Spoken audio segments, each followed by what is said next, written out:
The Canadian Army is undergoing big changes, bigger than any since the Korean War, which ended long before most of us were born. Why are these changes taking place? And what do they mean to the average regular force and militia soldier?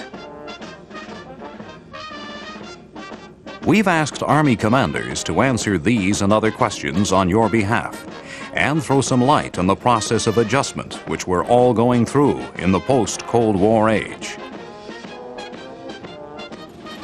But before we hear from the commanders themselves, let's put the Canadian Army into some kind of historical context. And then we'll take a brief look at some of the factors that are transforming the Army into a very different force than it's been for a long time.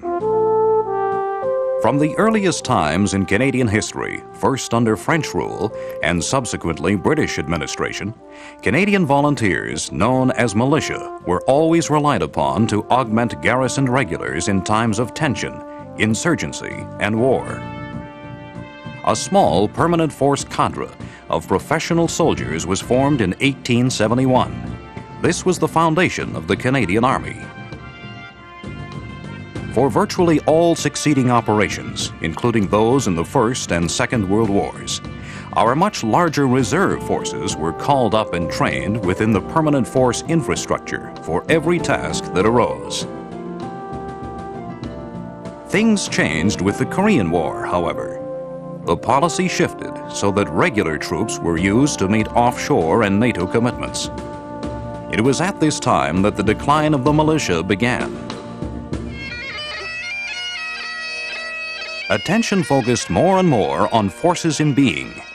Numbers and funding dropped steadily. Equipment was neither maintained nor replaced. Once proud units suffered in morale, strength, and capability. That situation pretty well continued right up until recent times.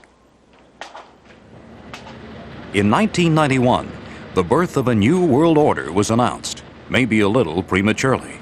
It quickly became clear that a new world disorder was closer to the truth. Numerous ethnic, tribal, and religious tensions broke out into armed conflict.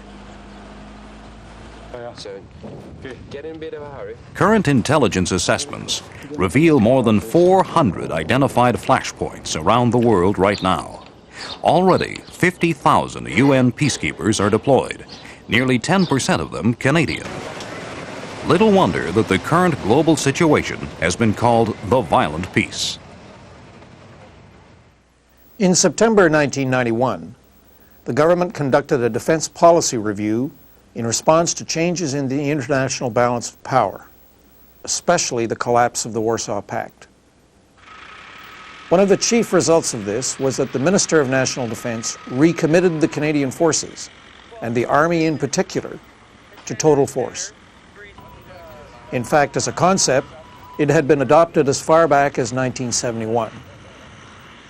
Today, shrinking resources, less money, and greater demands here at home and abroad are just some of the competing pressures that are obliging us now to re-examine how we go about doing our jobs, and indeed what jobs we do. Consequently, as part of its commitment to total force, the Army launched a thorough review of its reserves capabilities, under headings like training, equipment, morale, attrition, performance, and other factors. This was completed in early 1993. The review addressed a number of deficiencies. The first thing that struck us was that we didn't seem to be getting value for money in terms of the funds that were expended on the militia. So anticipated cost savings in downsizing the regular force and increasing the militia were not being realized. We were also concerned about the capability and combat readiness of the militia. We couldn't depend on sufficient numbers turning out during times of emergencies for reasons that were not entirely the fault of the reserves. This made planning difficult because we couldn't know how many militia soldiers were ready for deployment, how many subunits we could count on, and what their effective levels of training and leadership really were. Training and qualification standards were being neither observed nor enforced. And on the other hand, reservists' equivalency qualifications from civilian life were not being recognized by us. It was also very clear to us that the successful implementation of total force would require a major restructuring of formations and units, including the command and control of our land forces, along with improved levels of accountability and clearer definitions of roles and tasks. But even more importantly, it would require a change of attitude on both sides. On the one hand, regular career soldiers have to accept the key role of the militia in the new Army. And on the other, militia members have to learn the true meaning of the word commitment. Many of these problems have already been addressed. All of the remainder are under active consideration. And for a start, we're providing more resources in terms of personnel, funding, and equipment to the militia. But I think militia capability will improve as soon as its members can count on having a clear role within the total force and being assigned tasks that are realistic and feasible. The implementation of total force calls for the militia to increase from its current strength of about 20,000 to a maximum of 30,000 by the year 2006, plus an additional 7,000 in the supplementary Ready Reserve. By the turn of the century, the reserves will make up about 46% of the Canadian forces and 60% of the Army. At the same time, the current Army regular force strength of about 22,000 will decline.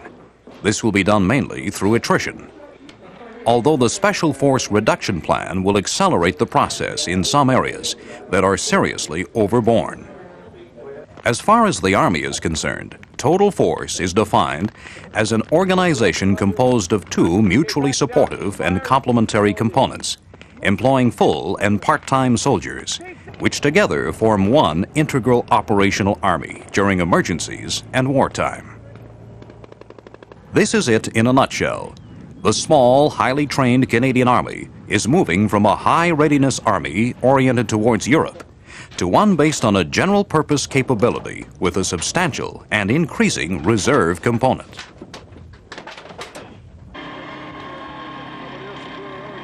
But that doesn't mean that we're abandoning our professionalism, nor our traditional roles: the defense of Canada, sovereignty and aid to the civil powers, collective defense responsibilities with NATO partners, and helping to maintain or restore international peace and security. The Defense Policy Review reaffirms our commitment to these primary roles.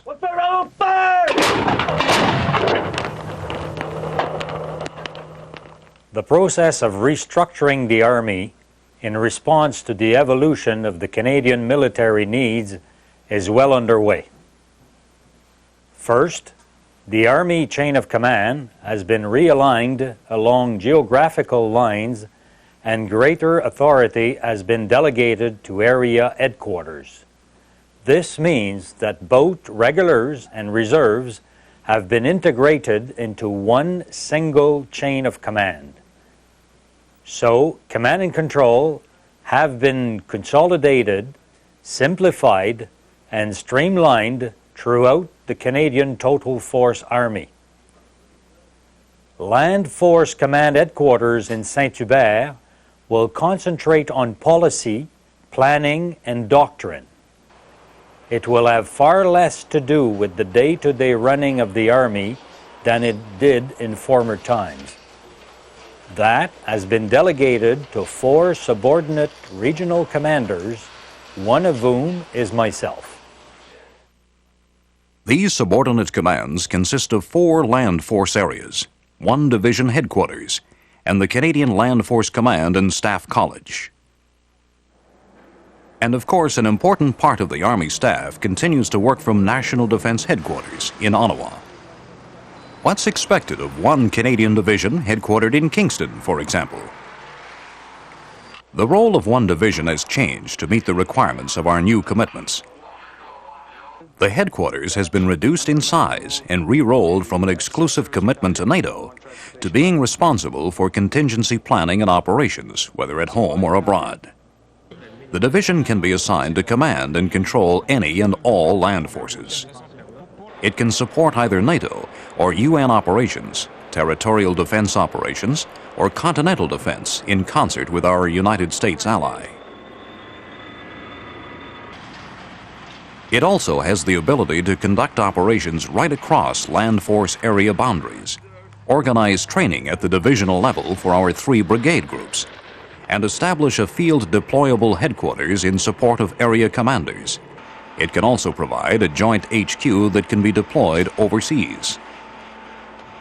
Each of the majors general at the new area headquarters could have up to 14,000 military and civilian personnel in the peacetime establishments under their commands. Uniformed personnel include members of regular and reserve forces alike under a single chain of command. The field force in each area is based on regular field units, augmented by personnel from the militia. Their additional troops will be activated to form the total force army and be drawn from the 131 militia field units located throughout the 4 Canadian regional command areas. The area restructuring ensures that our operational training and support activities and the administration of our existing infrastructure are brought together under one roof in each regional area. It means that we can use our limited resources in the most efficient manner. Hence, the regular units form the core of the operationally ready force. They include regular force soldiers who are equipped and trained to a high level of readiness. Their mission is to provide a responsive, well-trained force that can be deployed quickly anywhere in the province of Quebec, to any other region of Canada, or indeed to locations overseas. However, none of our regular units are manned to full establishment. In the event of a national emergency or for any major operation, they would be augmented by militia troops drawn from the 27 field units in the Quebec area. So in effect, all Canada's wartime field forces will be total force units comprising both regular and militia troops. It's been said that tough, realistic training is the strength of any army. Each land force area has now or will have shortly a battle school, a militia training and support center, and a miscellaneous collection of militia training detachments. What does the new land force area structure mean operationally? First, our general purpose or all arms brigade groups will be organized according to a standard but still flexible pattern. They'll have enough regular force personnel to react quickly to low-intensity international or domestic contingencies. Here's the overall picture of the Army Field Forces. We have 3 mechanized brigade groups, all with general-purpose combat capability. An airborne battalion as our rapid reaction force. A variety of independent second-line support elements, like our short-range air defense battery, an engineer support regiment, and communications elements. A divisional headquarters, and a field support group made up of third-line logistics, medical, and engineer support elements. The Army's current roles and tasks are as follows. The territorial role, which encompasses both domestic tasks and continental defense. An airborne unit, a brigade of infantry, and a task force headquarters will form the core of forces earmarked for this role. Forces assigned to Canada's remaining collective defense commitments in partnership with our allies include an assigned brigade group, a battalion for the immediate reaction force, and an air defense battery. In addition, an infantry battalion group is reserved for deployment to the NATO Composite Force in Norway. A brigade group could be used to react to contingencies requiring our presence anywhere in the world. Forces allocated to international stability and peacekeeping presently account for some 4,000 of our combat arms troops. That's about a third of our regular force total, spread across 8 theaters of operation. Our people on peacekeeping deployments rotate through on 6-month cycles. So as an example, with 4,000 on deployment, another 4,000 under training preparing for their deployment, and another 4,000 just back from operations, well, that takes care of just about all of our regular force combat troops. This is a major commitment for Canada.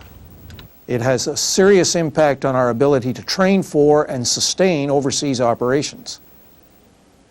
And so the Canadian Army is shifting its focus away from preparing for high-intensity warfare in Europe and towards operations in support of the territorial role as well as contingency operations abroad, that, as we've all seen, can get pretty fierce. Our bases in Europe are being closed. Our domestic infrastructure is being reviewed with the aim of increasing its efficiency. But while we are certainly experiencing significant changes in our makeup, our doctrine and training will continue to emphasize the principles of combined arms operations. Our Army has already begun the process of change. Regular force numbers are decreasing, while militia numbers are on the rise. This will mean an eventual net increase in the number of Army personnel. A unified, decentralized command structure has already replaced the parallel chains of command that existed previously. It's become a cliché, but the Army's #1 priority now is to manage change in the current period of transition.